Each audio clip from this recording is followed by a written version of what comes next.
अस्सलाम वालेकुम नाज़रीन, आप देख रहे हैं नुक्ता एतराज़। मैं हूं यस्मीन जमाल। नाज़रीन, आज के प्रोग्राम में कुछ बात करेंगे ज़ाहिर है सियासी जो उमूर हैं, मामलात हैं, उनके हवाले से भी, लेकिन हम ये देख रहे हैं कि एक सीरीज़ ऑफ सक्सेसफुल विजिट्स जो है वो हम विटनेस कर रहे हैं। और अगर बात करें पाकिस्तान की माशी सूरत हाल के हवाले से तो लग रहा है कि सूरत हाल इंशाल्लाह बेहतरी की तरफ बढ़ेगी और वो जो एक मच नीडेड सपोर्ट है वो शायद हम कहीं ना कहीं से गेन करने में कामयाब हो रहे हैं। प्राइम मिनिस्टर ऑफ पाकिस्तान का कामयाब तरीन मुत्तहिदा अरब अमीरात का दौरा, वहाँ पर हमने देखा कि जिस तरीके से जो एक माशी रिलीफ की बात की जा रही है, बार बार मच नीडेड इकोनॉमिक रिलीफ, हमें लग रहा है कि यूएई ने आगे बढ़कर जो है वो हाथ बढ़ाया और हमें सपोर्ट किया है। यूएई की तरफ से एक तो जो डिफर किए गए हैं लोन पेमेंट्स $2 अरब के वो, और साथ ही साथ $1 अरब के मजीद मुआहदे और मजीद सपोर्ट की बात भी यूएई की तरफ से की गई है। एंड लाइक आई सेड के इस वक्त पे, इस पॉइंट इन टाइम पर ये एक मच नीडेड सपोर्ट है जो जिसकी पाकिस्तान को जरूरत थी, और वो हम देख रहे हैं कि यूएई जो है it stood up to the occasion और वो सामने आए हैं सारी सूरत हाल को लेकर। दोनों जो ममालिक हैं उनके दरमियान बाहमी शराकतदारी के जो मंसूबे हैं उनको मजीद तकवीत देने की, मजीद फ़रोग देने की भी हमने देखा है कि वहाँ पर बात हुई है। प्राइम मिनिस्टर ऑफ पाकिस्तान की यूएई के जो प्राइम मिनिस्टर हैं, जो सदर हैं, उनसे बहुत ही अच्छी मुलाकातें भी हुई हैं। और जाहिर है फ्यूचर में किस तरीके से स्ट्रेटेजिक एंड्स पर हमने कोऑपरेट करना है, मईशत पर, सकाफत पर, इन सब एरियाज पर ट्रेड को फ़रोग देने के लिए बातचीत की गई और मामलात को थोड़ा सा जो है वो हमने देखा है कि स्ट्रीमलाइन किया गया। थोड़ा सा इस पर बात करेंगे। एट द सेम टाइम सऊदी अरब की तरफ से भी जो एक एक्सपेक्ट किया जा रहा था कि किसी न किसी तरह की सपोर्ट जो है वो पाकिस्तान हासिल करने में कामयाब हो जाएगा, तो वो भी हमने देखा कि जो सामने आई है। $1 अरब के मुआहदे पर दस्तखत हुआ है सऊदी अरब के साथ भी, और जो बहुत बड़ी एक अचीवमेंट, क्योंकि पाकिस्तान को पिछले साल में जो अगर सबसे बड़ा कोई चैलेंज रहा तो वो सैलाब का जो मामला है वो उस हवाले से हमने देखा कि जिस तरीके से बहुत बड़ी तादाद में पाकिस्तानी ना सिर्फ अफेक्ट हुए, उसका जाहिर है एक इकोनॉमिक इम्पैक्ट भी होता है। तो उसको लेकर जिनीवा कॉन्फ्रेंस के अंदर उससे बहुत तवक्कुआत वाबस्ता थी और एक्सपेक्ट किया जा रहा था कि पाकिस्तान जो है वहाँ पर दुनिया को ये बावर कराने में कामयाब हो सकेगा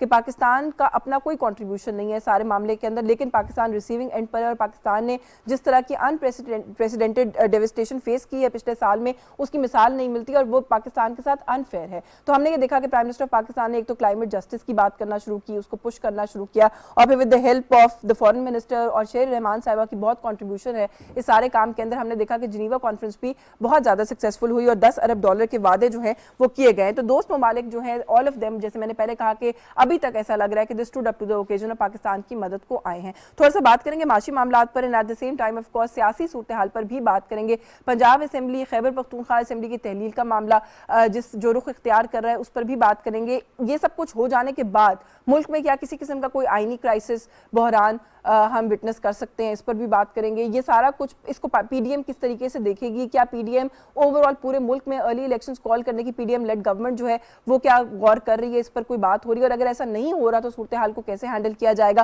फिर एक सवाल ये भी है कि केयर टेकर सेटअप का जो मामला है वो क्या रुख इख्तियार करेगा, रंग इख्तियार करेगा, किस तरीके से किसी किस्म का कोई कंसेंसस इन फरीकैन के दरमियान हो सकता है केयर टेकर सेटअप को लेकर। इन तमाम चीज़ों पर बात करेंगे क्योंकि निगरान हुकूमत वाला मामला जो है वो जाहिर है it is something that will need attention. Eight the same time Imran Khan साहब ये कहते हैं जी कि बहुत सारी रेड लाइंस है मेरे इर्द गिर्द जो बना दी गई हैं मेरे लिए, मैं उन सबको अबूर करके दिखाऊंगा। इस पर भी बात करेंगे कि कौन सी रेड लाइंस है, किस तरीके से अबूर करेंगे, क्या जो अभी तक वो अबूर कर रहे हैं उसके नतीजे में ये कहना मुनासिब और दुरुस्त होगा कि सिर्फ हिजानी कैफियत में इजाफा हो रहा है मुल्क के अंदर, और तो शायद फिलहाल कुछ समझ में नहीं आ रहा। और कुछ लोगों का ये ख्याल है कि अगर सेंटर में इलेक्शन नहीं कॉल होता और 2 सूबों में हो जाता है तो किसी किस्म का कॉन्स्टिट्यूशनल क्राइसिस पाकिस्तान को फेस करना है, क्योंकि ये पहली दफा हुआ है पाकिस्तान में। तो इन सभी इशूज़ पर बात करेंगे। हमारे साथ जो मेहमान शख्सियात हैं तारुफ करवा के गुफ्तगू का आगाज़ करते हैं। इस्लामाबाद स्टूडियोज़ में पाकिस्तान पीपल्स पार्टी से सीनियर सियासतदान है सरदार सलीम हैदर मौजूद है। बहुत शुक्रिया सर आपका आपके वक्त के लिए। पाकिस्तान मुस्लिम लीग नवाज से इख्तियार वली साहब ने हमें ज्वाइन किया स्काइप से, बहुत शुक्रिया सर आपका आपके वक्त के लिए। और सीनियर जर्नलिस्ट हैं, तज्जियाकार हैं सलमान गनी साहब लाहौर से हमारे साथ मौजूद है, बहुत शुक्रिया सर आपका भी आपके वक्त के लिए। मैं सलमान गनी साहब सर आपसे गुफ्तगू का आगाज़ कर लूँ। एक तो मैं सियासी जो मामलात हैं उनकी तरफ डेफिनेटली आऊँगी, लेकिन सबसे पहले ये जो दौरे हैं मैं चाहती हूँ एक तो जिनीवा कॉन्फ्रेंस और उसके बाद फिर अक़वाम मुत्तहिदा के साथ जो मामलात हुए, सऊदी अरब भी सामने बढ़ा है और मदद के लिए जो है वो हाथ बढ़ाया है, सपोर्ट किया, तो इसको किस तरीके से देख रहे हैं सर आप?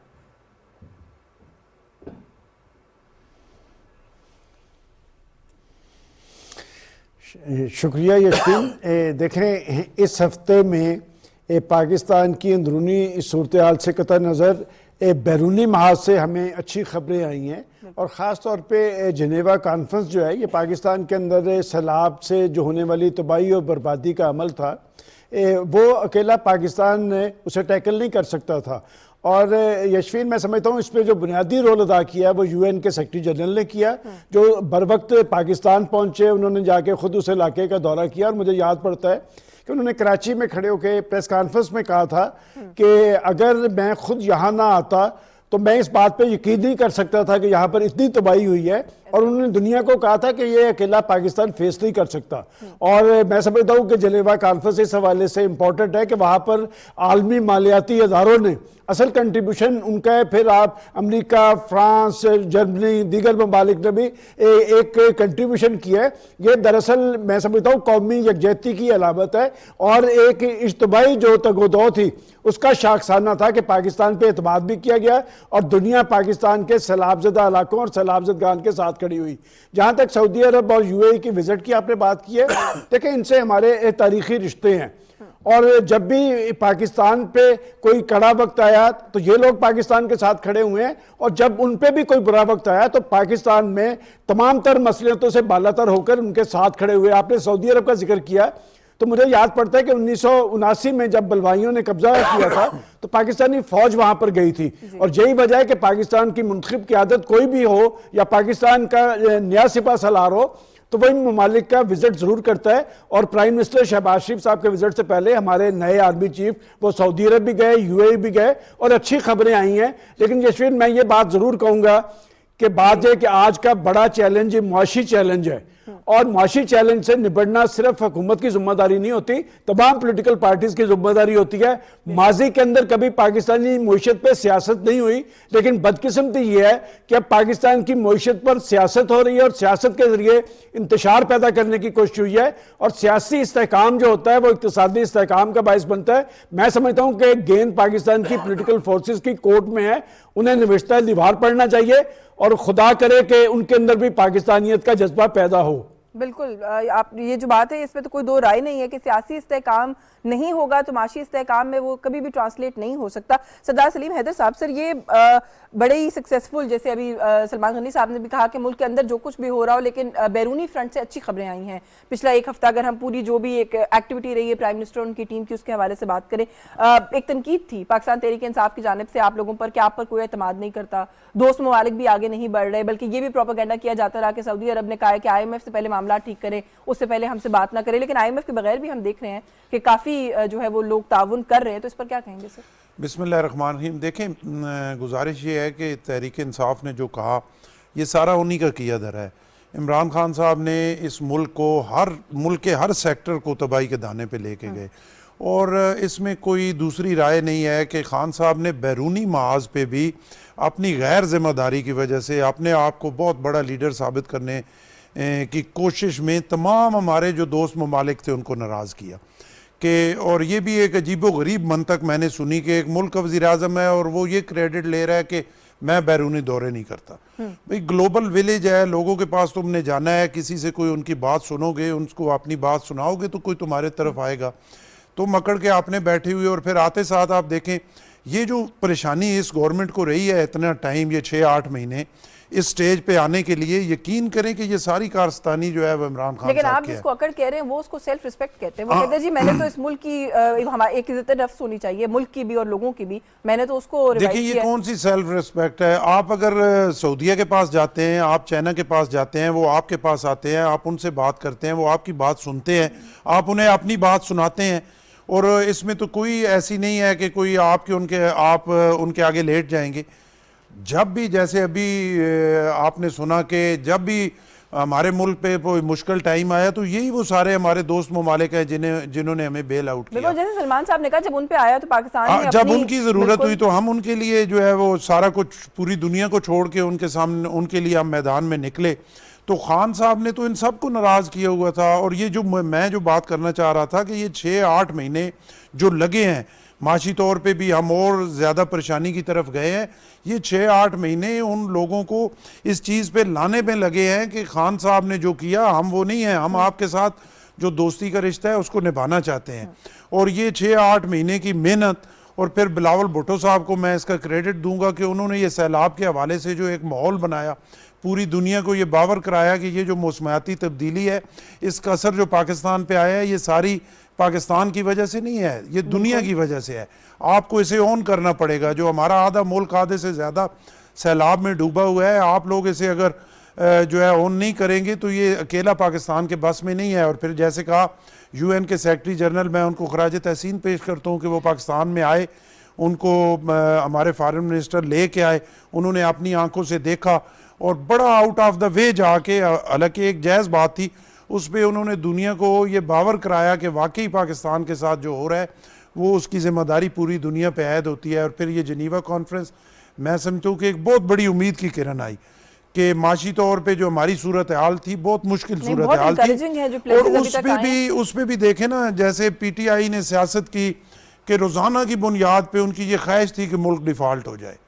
अगर वो इस मुल्क के मुहब्बे वतन होते तो कोई मुश्किल सूरत हाल थी भी तो अपने बयानों से उसको ख़राब ना करते।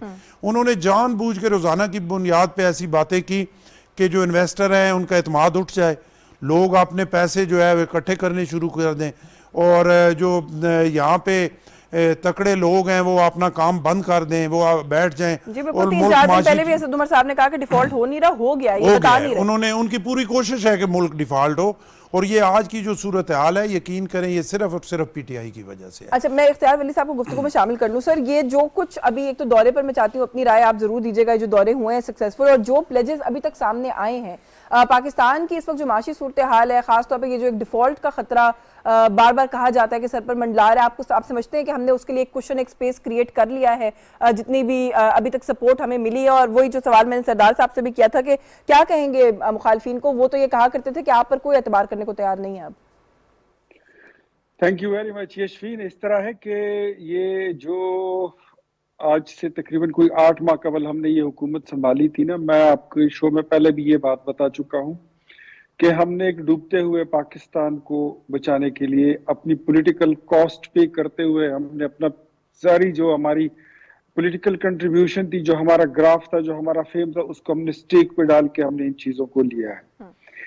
हुकूमत संभालने के बाद ये मालूम हुआ कि हमारे साथ ना सऊदीया खड़ा है, ना चाइना खड़ा है, ना अमेरिका खड़ा है, ना अफगानिस्तान है, ना इंडिया है, ना गरज आप पूरे खित्ते में बिल्कुल तनहा खड़े थे। आपकी तमाम सफारतकारी, आपकी पूरी की पूरी जो फॉरेन आपकी पॉलिसी थी वो बैठ चुकी थी। इकोनॉमी के हालात ये थे कि खान साहब जो है, तुरम खान साहब, वो कोई 25,000 अरब रुपए का कर्ज लेके बैठे हुए थे। मतलब 1947 से लेकर 2022 तक सारा कर्जा एक तरफ, और खान साहब का 4.25 सालों का कर्जा एक तरफ।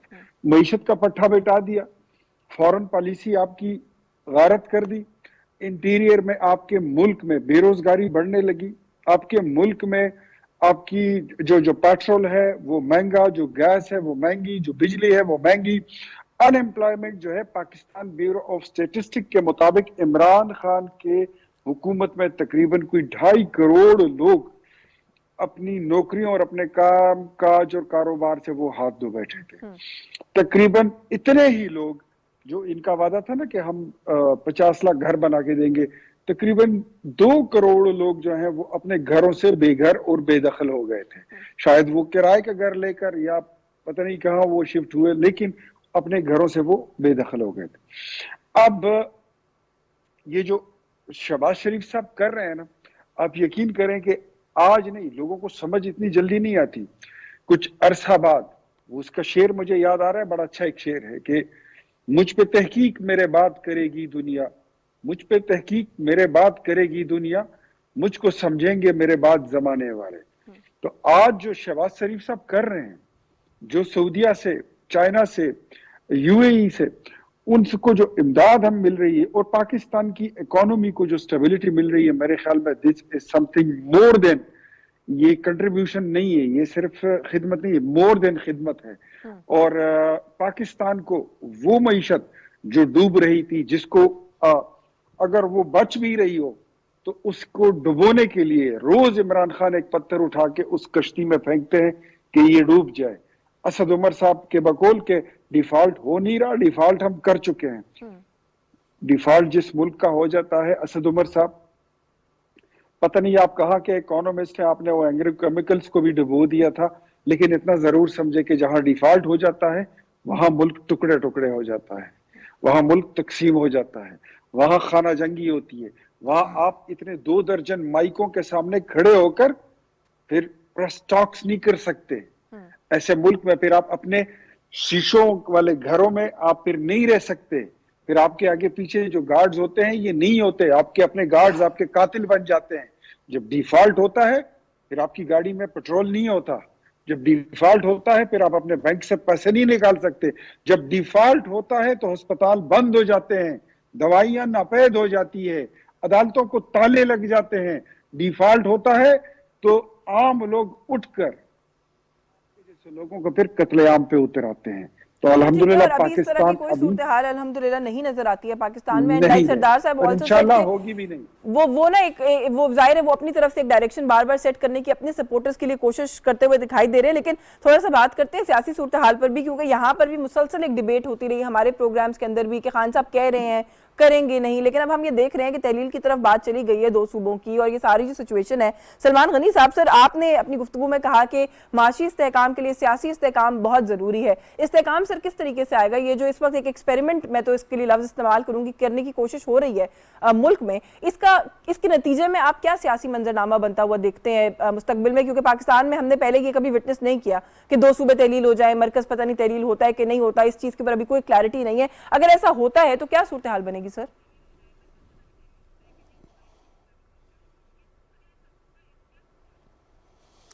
देखें यशविन, ये जो पॉलिटिकल लीडरशिप होती है ये मुल्कों और माशरों के अंदर इत्तेहाद और यकजहती की अलामत होती है। इनका रोल ये होता है कि ये लोगों को मुतहद रखते हैं, लोगों के अंदर उम्मीद और आस पैदा करते हैं। लेकिन हमारी सियासी बदकिस्मती ये है कि पाकिस्तान के अंदर गुज़िश्ता 1 दहाई के अंदर इंतशार, खलफशार, टकराव, तनाव, महाजराई, इल्ज़ाम तराशी, गाली गलोच, इस रुझान ने पाकिस्तान की मईशत को भी डैमेज किया है और पाकिस्तान के अहले सियासत की जो इज़्ज़त व तकरीम थी वो भी डैमेज हुई है। ये क्यों कर हुई है मैं इस पर ज़्यादा तफसीली बात नहीं करना चाहता। पाकिस्तानी कौम बहुत अच्छी तरह जानती है, और बात यह कि पाकिस्तान के अंदर सियासत में तब्दीली के दावेदारों ने पाकिस्तान के अंदर जो रुझानात मुतारफ़ करवाए हैं, इससे पाकिस्तान के अंदर एक इंतशार और खलफशार पैदा हुआ है। हमारे यहाँ नफरत कभी इस अरूज पे नहीं थी, हमारे यहाँ घरों या ऑफिसेज में इस तरह लड़ाई नहीं थी होती, सियासत जरूर डिस्कस होती थी और पाकिस्तान सियासी स्ट्रगल के नतीजे में बना था। हमारे पास एक क्रेडिबल लीडरशिप थी। आज बदकिस्मती ये है कि हर जगह एक नफरत है, एक अदावत है, एक टकराव है। ये क्यों कर है इसका जायजा लेना भी जरूरी है। लेकिन आपका सवाल ये है कि जी 2 सूबों की हुकूमत, देखिए ये बात समझने की कोशिश करनी चाहिए कि आखिर एक आईनी तरीक़ेकार के मुताबिक एक साहब हुकूमत से बाहर हुए और उन्होंने एक रात पहले तकरीर की कि मैं खिलाड़ी हूं और खिलाड़ी फेस करता है। उन्होंने अगले दिन फेस नहीं किया, उन्होंने असेंबली तोड़ दी। देखिए इससे पहले मैंने माजी में ऐसे नहीं देखा कि जिस नैया पे आप सवार होते हैं आप उसे डुबो देते हैं। वो तो पाकिस्तान की अदालत उस्मा ने असेंबली भी बहाल की और मामलात को चलाने की कोशिश की। जब वो साहिब बाहर हो गए फिर वो अपनी हुकूमतों के दर पे हो गए, अपनी असम्बलियों के दर पे हो गए, इसलिए कि जी हमने कबल अज़ वक्त इंतखाबात। देखिए ये सब कुछ आईनी तरीक़ेकार के मुताबिक होना है। अलबत्ता वो पाकिस्तान के अंदर क्राइसिस पैदा करना चाहते थे और वो क्राइसिस पैदा कर रहे हैं। अभी आपने बात की कि रेड लाइन की, देखें बात ये रेड लाइन तो थी जुल्फ़िकार अली भुट्टो के गिर्द, रेड लाइन तो थी नवाज शरीफ साहब के गिर्द। सारी ये तो तारीख के अंदर मौजूद है कि कौन लोग उनके पीछे थे, कौन उन लोग उनकी सियासत के। मैं एक तल्ख बात आपसे कहने लगा हूं, मेरे नहीं ख्याल आपके गिर्द रेड लाइन है। आपको अभी भी कहीं ना कहीं से सहूलत मिल रही है, आपको जरूरत से ज्यादा इंसाफ मिल रहा है, इसलिए आप पाकिस्तान के अदारों को भी टारगेट कर रहे हैं, पाकिस्तान की साख के साथ भी खेल रहे हैं। और जहां तक ये बात है कि 2 सूबों के इलेक्शन होंगे या बात है कि इस मुल्क के अंदर ऐसी रवायत नहीं है। जब भी इलेक्शन होंगे, जो मेरी असेसमेंट है बतौर जर्नलिस्ट, ये एक ओवरऑल अरेंजमेंट होता है जिसमें तमाम असम्बलियां टूटती हैं और इलेक्शन की तरफ पेशरफ्त होती है। मैं नहीं समझता कि ये अगर 2 असम्बलियां तोड़ के ये समझेंगे जी कि 2 असम्बलियों के आज हो जाएंगे, 2 के बाद में हो जाएंगे, फिर वफाक में हो गए। इसका मतलब पाकिस्तान ने मुआशी हवाले से आगे की तरफ नहीं जाना, यहां पर यही खेल जारी रहेगा। और मैं आखिरी बात सिर्फ ये कहूंगा कि पाकिस्तान इस तरह के तमाशों का मुतम्मल नहीं हो सकता। पाकिस्तान की सियासी लीडरशिप को मेच्योरिटी दिखानी पड़ेगी, और अगर ये मेच्योरिटी नहीं दिखाएंगे तो फिर पाकिस्तान के 22 करोड़ अवाम को अपना रोल अदा करना पड़ेगा, उन्हें इनका गिरबान पकड़ना होगा, इसलिए कि भुगत पाकिस्तान के अवाम रहे हैं, पाकिस्तान की अशराफिया नहीं भुगत रही। नहीं, लेकिन सर एक कमेंट कर दीजिए बिफोर आई गो टू सरदार साहब। आप कह रहे हैं कि आपको एज ए जर्नलिस्ट लगता नहीं है कि ये टुकड़ों में इलेक्शन होगा। सिंध के लिए तो ये बात वजाहत से बार बार कही जा चुकी है कि वहां पे सैलाब की सूरत हाल ही ऐसी है कि इलेक्शन फौरी नहीं करवाया जा सकता, पॉसिबल ही नहीं है। और क्या आप समझते हैं कि पीडीएम लेड गवर्नमेंट सेंटर में इस वक्त हुकूमत डिसॉल्व कर सकती है या करना चाहेगी? और सख्ती का लफ्ज मैं इसलिए इस्तेमाल करूं कि ये जो माशी मामलात हैं, इंटरनेशनल ऑर्गेनाइजेशन के साथ फाइनेंशियल डीलिंग्स चल रही हैं, दोस्त ममालिक के साथ डीलिंग्स चल रही हैं, ये बीच में छोड़कर जाया जा सकता है आपके ख्याल में? यशवीन, आपकी बात दुरुस्त है। देखिए, सैलाब की सूरत हाल है, अभी आप और मामला देखें। मैं तो अपने पंजाब की बात कर सकता हूं कि पंजाब के अंदर इन्होंने 4 डिस्ट्रिक्ट्स नए बना दिए हैं, यहां पर हल्का बंदियां हैं, अभी मरदमशुमारी होनी है, ये एक लंबा प्रोसेस है।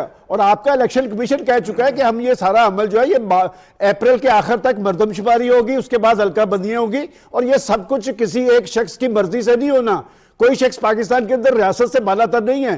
पाकिस्तान एक जिम्मेदार स्टेट है, इसलिए आईन और कानून के मुताबिक चल रहा है, और आईन पाकिस्तान के तहत ही जो कुछ होना है। किसी की मनमर्जी से अगर आपने ये काम शुरू कर दिया तो फिर पाकिस्तान के अंदर एक अनार्की की कैफियत होगी, पाकिस्तान इसका मुतब्बल नहीं हो सकता। और एक बात मैं जरूरी कहना चाहता हूं, देखिए, बात यह कि सियासी मामलात का हल हमेशा डायलॉग के साथ होता है, मिल बैठ के आगे की तरफ बढ़ा जाता है। आखिर कौन सा माइंड सेट है जो पिछली एक दहाई से पाकिस्तान के अंदर सियासतदानों को एक मेज पे इकट्ठा नहीं होने दे रहा? मेरा ख्याल इन सबको अपने अपने गिरेबान में झांकना चाहिए, और ये इस रिजल्ट पे पहुंचना चाहिए कि पाकिस्तान के अंदर ये सूरत क्यों कर पैदा हुई, किसकी वजह से पैदा हुई, और उसके पीछे कौन कौन थे।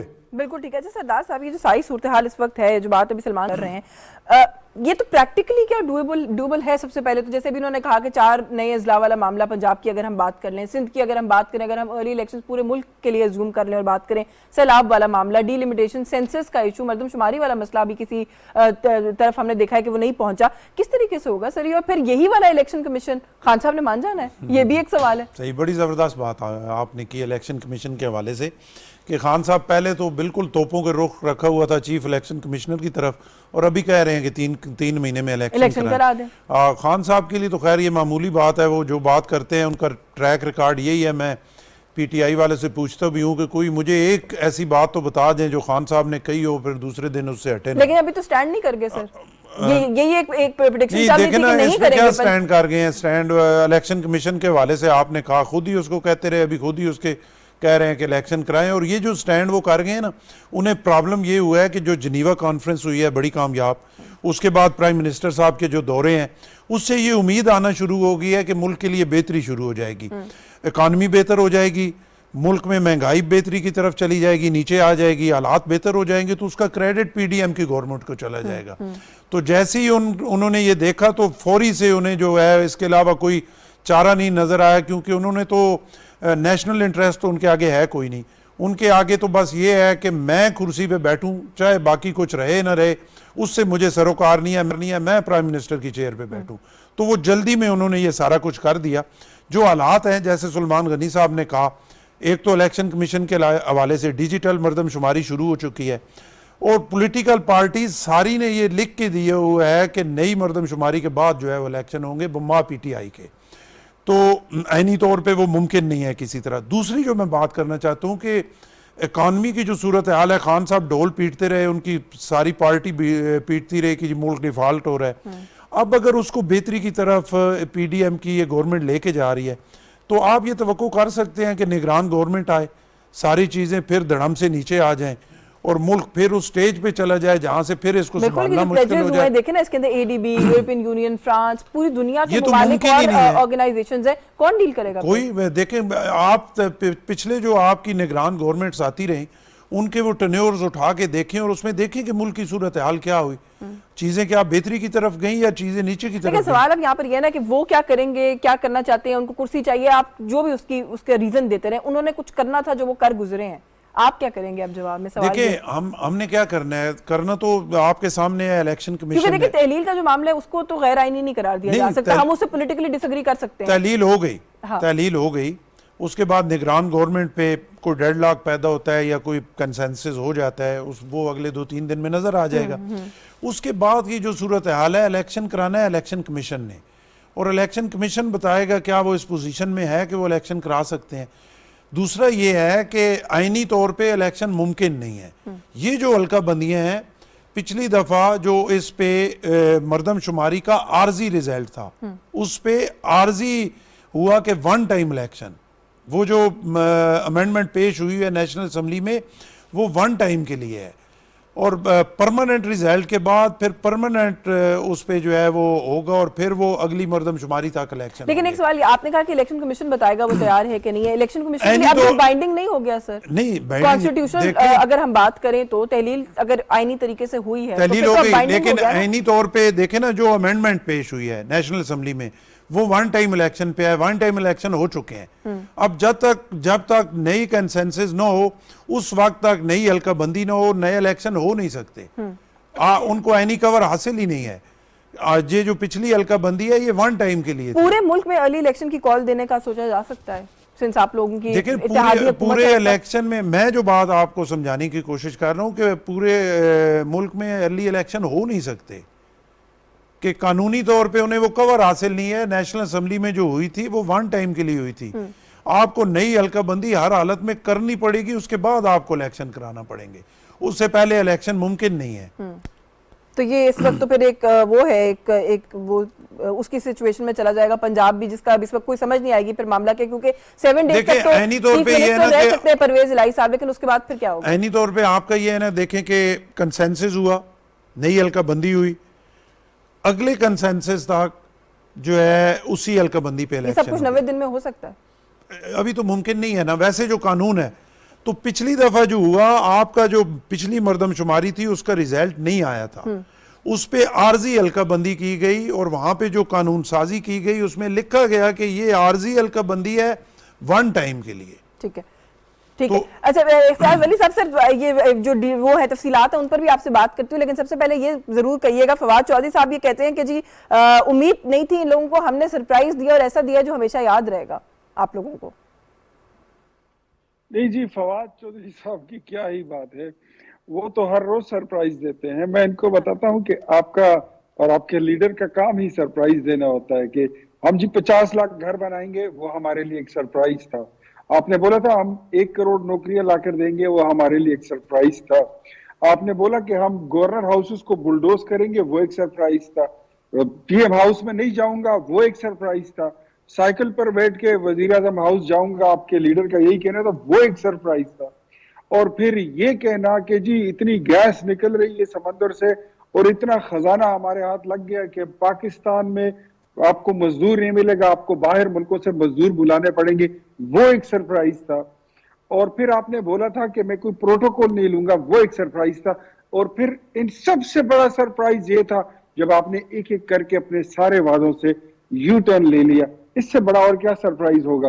ये जो आपने किया है, ये जिस तरह अभी सलमान साहब ने बात की ना ये पंजाब में कि देखिए असम्बली तोड़ना, इमरान खान कहता है कि मैं एक खिलाड़ी हूं और खिलाड़ी का काम होता है, मैं उसको ये बता दूं कि खिलाड़ी का ये काम होता है कि वो खुद भी खेलता है, मुखालिफ को भी खिलाता है। आप उसको आउट करो, आप गेम करो, प्ले करो।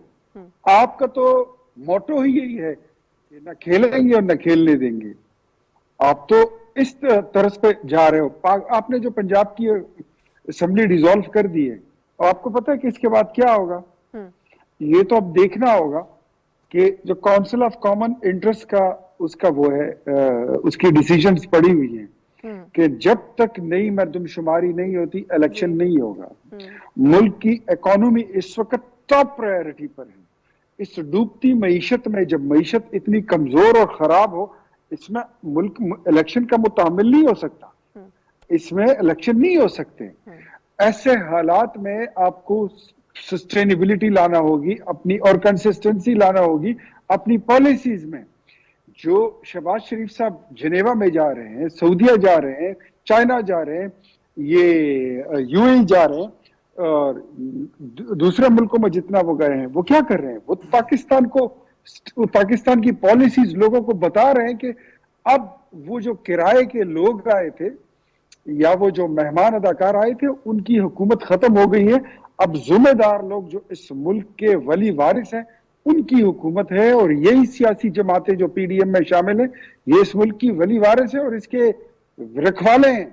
तो वो सारा काम जो है हम कर रहे हैं। अब खैबर पख्तूनख्वा की असम्बली जी कल से, जब से परवेज इलाही ने एडवाइस पता नहीं सच्ची मुची किया है या उसने भी कोई मजाक किया है, जब से वो डॉक्यूमेंट मंजर आम पे आया है, खैबर पख्तूनख्वा का वजीर आला बेचारा वो पीला हुआ है। कभी एक को फोन करता है, कभी दूसरे को फोन करता है। अपने यारियां दोस्तियां होती है एक दूसरे की। आप कह रहे मेरे पीला पड़ा है, साथ वो कहता है मैं हुक्म का मुंतजिर हूँ, बस एक हुक्म आने की देर है, ये इधर असेंबली तो तहलील हम समरी मूव कर खाने देंगे। महमूद के खाने के और दिखाने के और वाली बात है। तो यहाँ पर जो दोस्त हैं उन्होंने मुझे, वो कल रात से मुझे बता रहे हैं कि यार मुझे कॉल आई, मुझे कॉल आई। मैंने उनको बोला यार सीधा सीधा उसको बता दो। फिर मुझे अभी एक स्टेटमेंट जारी करनी पड़ गई कि हम तैयार हैं, इस बात के लिए तैयार है कि 10 साल आपने हुकूमत की, 1000 अरब रुपए का आपने पूरा पख्तूनख्वा मकरूज कर दिया। आपके वो वजीर मुशीर जो अपने नील गोशवारों के साथ सियासत में आए थे, आज वो स्वात में, पिशावर में, डीआई खान में, हजारा में और इस्लामाबाद में प्लाजों के और महलों के मालिक हो गए हैं। तो हम तैयार हैं, आप असेंबली तोड़े, मिन्नतें ना करें, कलम उठाएं, घबराएं नहीं, रोना धोना बंद करें। और नारा हमारा ये होगा, इलेक्शन वैसे भी जल्दी नहीं होंगे, कि इंतखाब से पहले एहतसाब, इंतखाब से पहले एहतसाब होगा तो इंशाल्लाह फिर इनकी जो चोरी चकारी और जो करतूत है वो स्क्रीन पे लोग देखेंगे कि 10 साल में इन्होंने खैबर पख्तूनख्वा का क्या किया है। ये देखिए, आप मेरे और प्रोग्राम में पंजाब के पहले भी साथ जब भी क्या आए हैं, ये सवाल मैंने आपसे भी किया, शायद सरदार साहब से भी किया, दोबारा कर लेती हूँ, कहाँ हो रहा है एहतसाब, हमें तो नजर नहीं आ रहा। हर आए दिन हमें एक नया मामला बताया जरूर जाता है कि इमरान खान के बारे में ये भी पता चल गया, उनकी हुकूमत के बारे में ये इंकशाफ भी हो गया। अभी BISP का भी मैं कोई इसी तरह का मामला पढ़ रही थी जो पब्लिक अकाउंट्स कमेटी में उठाया गया और पिछले 3-4 साल की बात है वो सारा जो इशू बना है। एहतसाब तो सर कहीं नहीं हो रहा, वो तो सुबह भी आते हैं टेलीविजन पे, जो आपको कहने का दिल चाहता है कह के चले जाते हैं, जो इदारों को सुनाने का दिल चाहता है सुना के चले जाते हैं, शाम को भी आते हैं और उसी रूटीन में रोज आते हैं, दिन में 2 दफा, उन्हें कोई नहीं पूछ रहा। मेरी इस बारे में वजीर आजम साहब से चंद दिन पहले बात हुई है, मुलाकात हुई थी। मैंने उनको बता दिया था कि एहतसाब का जो अमल है वो सुस्त है, आपकी बात बजा है, और अगर ये थोड़ा सा तुंद हो तो मेरे ख्याल में सारे मसाइल हल हो जाएंगे।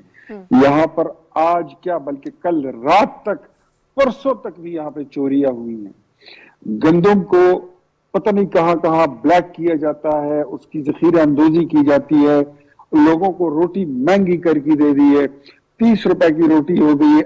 आज भी खैबर पख्तूनख्वा में आटे की थैले की कीमत जो है वो 2500 रुपए से ऊपर है। ये कौन कर रहा है? सारे गोदाम भरे पड़े हैं, कोटा पूरा है, कौन कर रहा है? इसमें सूबाई हुकूमत मुलव्वस है।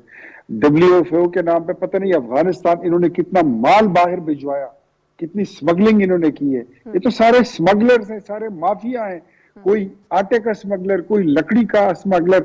लेकिन आपकी बात दुरुस्त है कि सो फार अभी तक हम उस तरह एहतसाब नहीं कर सके जिस तरह इन्होंने हमारा किया था या जिस तरह इनका होना चाहिए था। मेरे ख्याल में इसको भी ठीक हो जाना चाहिए और इंतखाब से पहले एहतसाब, ये वक्त की जरूरत है और ये मेरा नहीं, ये आवाम का नारा है। बिल्कुल, एहतसाब पर भी मजीद बात करते हैं। ये आटे वाला बड़ा एक वो है सेंसिटिव और पेचीदा मसला, इस पर भी बात करते हैं। सलमान गनी साहब, क्योंकि सर आप मौजूद हैं, मौजूदगी का फायदा उठाना चाहती हूँ। लाहौर, पंजाब, वहाँ पे जो कुछ हो रहा है पॉलिटिक्स, आप उस हब में बैठे हुए हैं सर, क्या इस वक्त अगर मैं पोलिटिकल वहाँ पे क्या मनूवरिंग हो रही है उस पर आपसे जानना चाहूँ कि एक तो अभी तक भी इस सब कुछ के हो जाने के बाद भी एक बात अभी भी जो रूमर्स हैं वो ज़ेरे गर्दिश हैं कि चौधरी परवेज इलाही ऑन बोर्ड नहीं थे इस सारी सिचुएशन को लेकर। ऑल द मुनीस इलाही साहब ने कहा है कि हमने वादा किया था, हमने डिलीवर कर दिया, हम उन्हें वजीर आजम के तौर पर देखना चाहते हैं। लेकिन राना सनाउल्लाह साहब ने कल भी क्लेम किया है जी कि वो तो हमें कॉल्स कर रहे थे कि आप अदम एतमाद की तहरीक आप ले आए ताकि ये मसला मजीद डिले हो जाए, असेंबली तहलील ना करनी पड़े। तो सर इसी तरह की कोई सूरत हाल थी वहां पर? यशविन, इससे पहले मैं एक छोटी सी बात, चूंकि इख्तियार वली साहब ने पाकिस्तान का बड़ा इशू जो है वो इस वक्त जो आटे और गंदम का बुरहान है, पाकिस्तान एक ज़री मुल्क है। पाकिस्तान के अंदर अगर कभी कहत साली, फाका कशी या अनारकी की सूरत हाल तारी नहीं हुई, उसकी बड़ी वजह यह थी कि लोगों का दाल रोटी चल रही थी अब फेडरल गवर्नमेंट कहती है पाकिस्तान के अंदर गंदम मौजूद है, तो गंदम और आटा गायब कैसे हुआ, और वो जो फ्लोर मिलों को दुगना कोटा दिया गया है वो दुरुस्त कह रहे हैं। ये सारी स्मगलिंग कौन करवाता है? बात ये तो उनको और ज्यादा 25-2300 रुपया उनको देते हैं आप सरकारी कीमत, और वो 5000 रुपए में आगे बेच रहे हैं। तो कोई तो सूबों के अंदर पकड़ करने वाला हो। ये मामला दरअसल सूबाई हुकूमतों का है। दूसरी आपने जो पंजाब की बात की है, मैं आपको पूरे वसूख से कहता हूं कि चौधरी परवेज इलाही साहब सबसे बड़ी रुकावट थे असेंबली तोड़ने में, और पंजाब असेंबली के बाद में 99% अरकान असेंबली नहीं तोड़ना चाहते थे। आखिर एक माइंडसेट जो है वो बालादस्त हुआ, वो उस पर असरअंदाज हुआ, और वो जो आखिर उन्हें क्यों ये असेंबली तोड़नी पड़ी, लेकिन उनके पास इसके अलावा ऑप्शन क्या था, और उन्होंने अपनी ही हुकूमतें जो है तोड़ दी और एक क्राइसिस पैदा करने की कोशिश की है। वो क्राइसिस पाकिस्तान में पैदा हुआ है, उनकी जात में नहीं।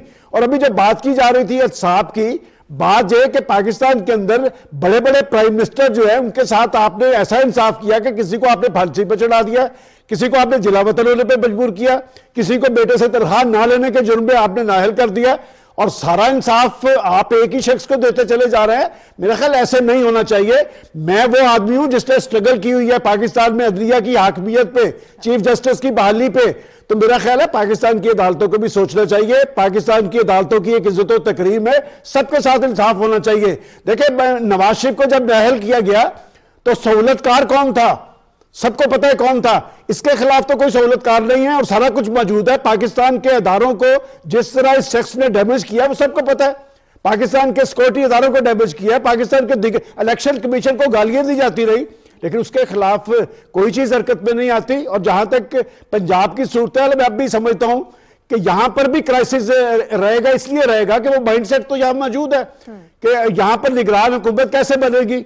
इसके बाद जो आखिरी ऑप्शन होता है वो इलेक्शन कमीशन होता है, और इलेक्शन कमीशन तो वही है जिसके बारे में आप रोज गाली गलौज करते हैं। ये शख्स पाकिस्तान के अंदर इस्तेहकाम नहीं आने देगा। और मैं दोबारा ये बात कहूंगा, जब तक पाकिस्तान की सियासी लीडरशिप बैठ के फैसले नहीं करेगी, पाकिस्तान के अंदर इस्तेहकाम नहीं आएगा, लोगों की जिंदगियों में इत्मीनान नहीं आएगा। यह मुल्क एक जमहूरी स्ट्रगल के नतीजे में बना था।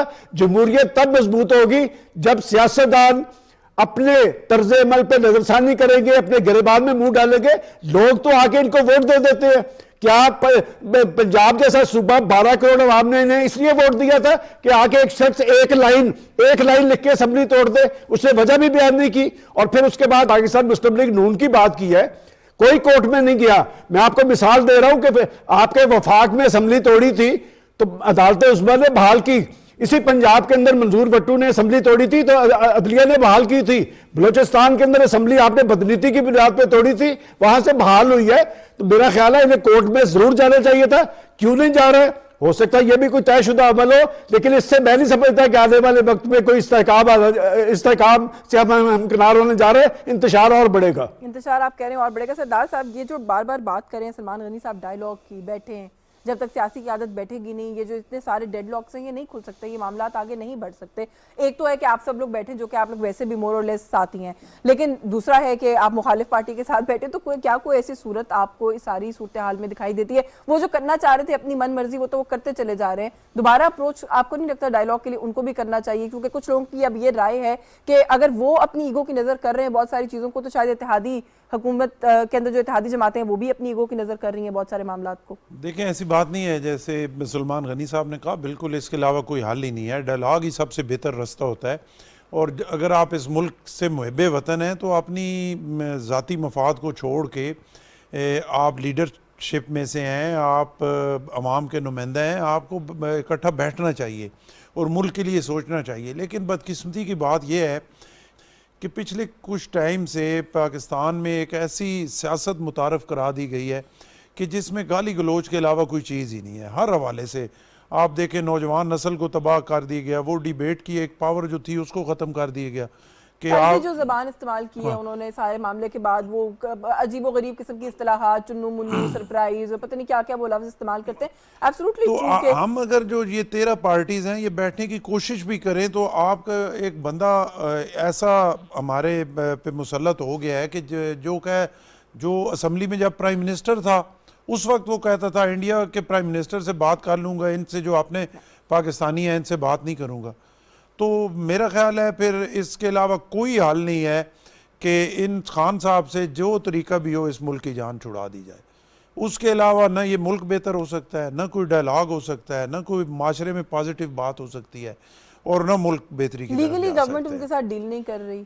जिन चीज़ों पे लीगल प्लेटफॉर्म से वो चले जाते हैं, वो जैसे अभी सलमान साहब ने कहा कि उनको ऐसा रिलीफ मिलता है कि अकल दंग रह जाती है कि ये कैसे मिल गया, तो फिर क्या तरीका है? सलमान साहब ने बिल्कुल ठीक कहा ना कि पूरे मुल्क का इंसाफ जो है वो सिर्फ एक बंदे को ही मिल रहा है, बाकी किसी को नहीं। ना इससे पहले मिला।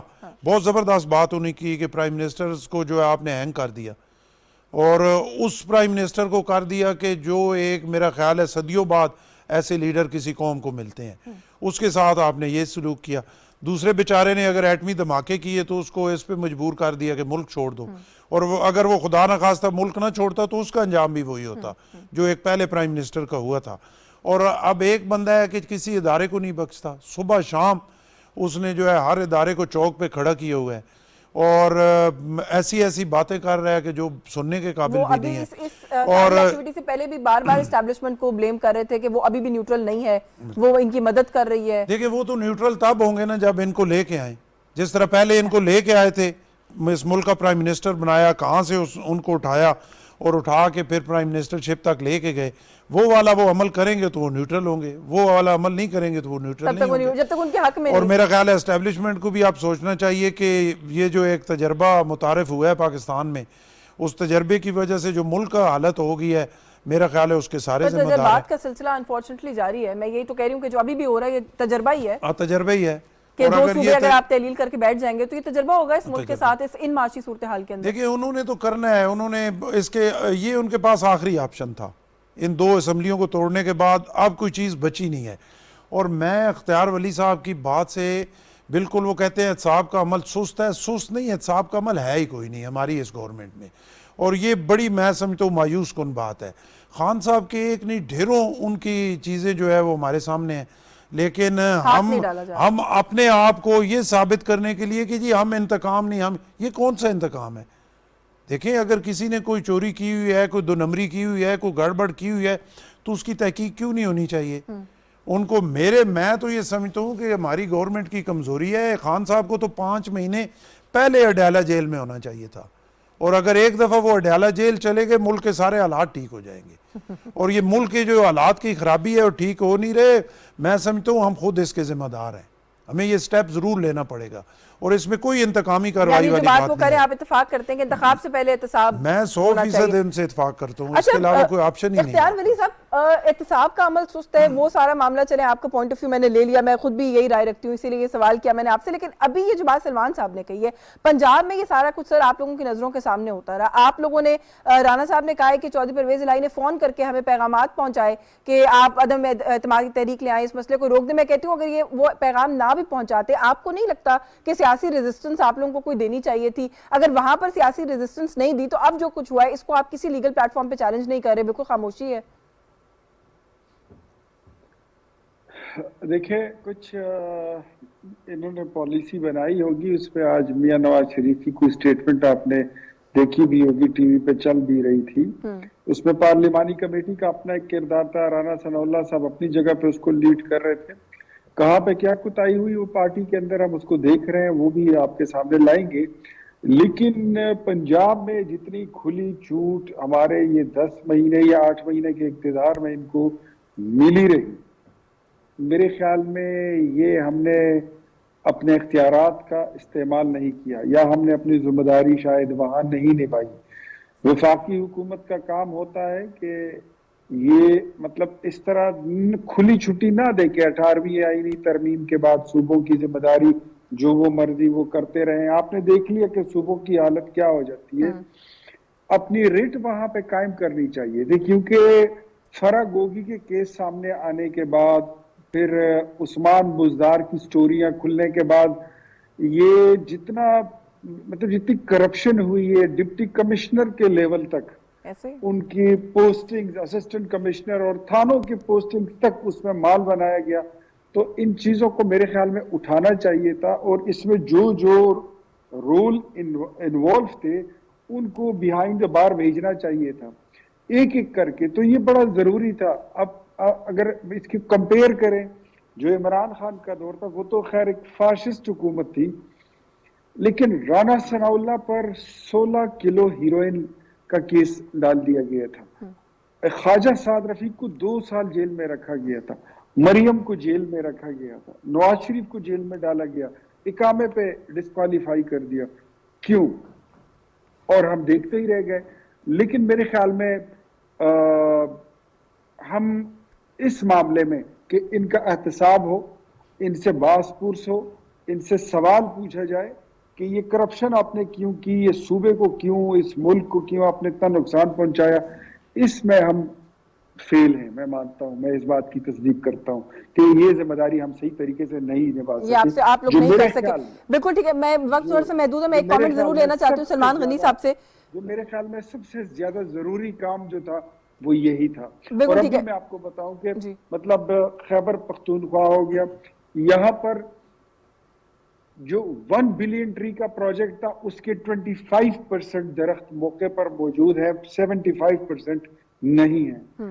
मालम जब्बे का केस जो 1200 करोड़ रुपए के करप्शन का केस है, एलिमेंट्री एंड सेकेंडरी एजुकेशन का अरबों रुपए का स्कैंडल है, जो सेहत इंसाफ कार्ड है ना, मैंने सर ये सवाल आपसे इसीलिए पूछा था इख्तियार वली साहब, ये जो लिस्ट आप बता रहे हैं वो लिस्ट है जो हर आए दिन हम एक नया स्कैंडल या केस सुनते हैं, लेकिन अगेन उसके ऊपर कोई अकाउंटेबिलिटी बासपुर सवाल होता हुआ नहीं सुनते, इसीलिए ये सवाल करती। वक्त थोड़ा महदूद है, मैं सलमान साहब से आखिर में एक कमेंट जरूर लेना चाहती हूँ। सर ये सारी सूरत हाल इस वक्त जो बन रही है, मामला क्या होता है, इलेक्शन कहाँ कॉल होते हैं, कंसेंसस होता है नहीं होता, वो सारा कुछ अपनी जगह, इस वक्त आप क्या समझते हैं, क्योंकि ये गवर्नमेंट पाकिस्तान मुस्लिम लीग नवाज की क़यादत में इस वक्त चल रही है ये सारी यूनिटी गवर्नमेंट्स, पीएमएलएन को आगे फ्यूचर में अब क्या लाहे अमल इख्तियार करना चाहिए? मियां साहब की वापसी का मामला है, मरियम साहिबा की वापसी का मामला है, पार्टी को दोबारा मुतहरिक करने का मामला है, उस पर आपकी क्या राय है सर इस वक्त?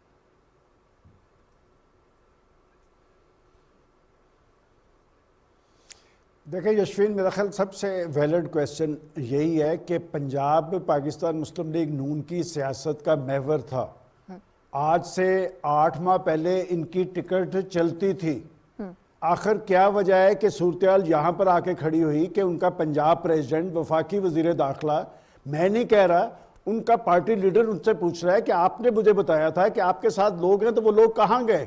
तो बात यह कि अगर आप मिसगाइड कर रहे थे अपनी लीडरशिप को भी और आपके पास प्लेस पे लोग भी आपके साथ नहीं थे, तो फिर ये सारी सूरत क्यों तारी की? मैं समझता हूं कि पाकिस्तान मुस्लिम लीग नून के लिए लम्हा फिक्रिया है पंजाब की सूरत, और अगर पंजाब के अंदर वो इससे एम्बेरसिंग सूरत से दो चार हैं कि वो इस फैसले को चैलेंज भी नहीं कर पा रहे, तो फिर वो अपना सियासी मुस्तकबिल देखे।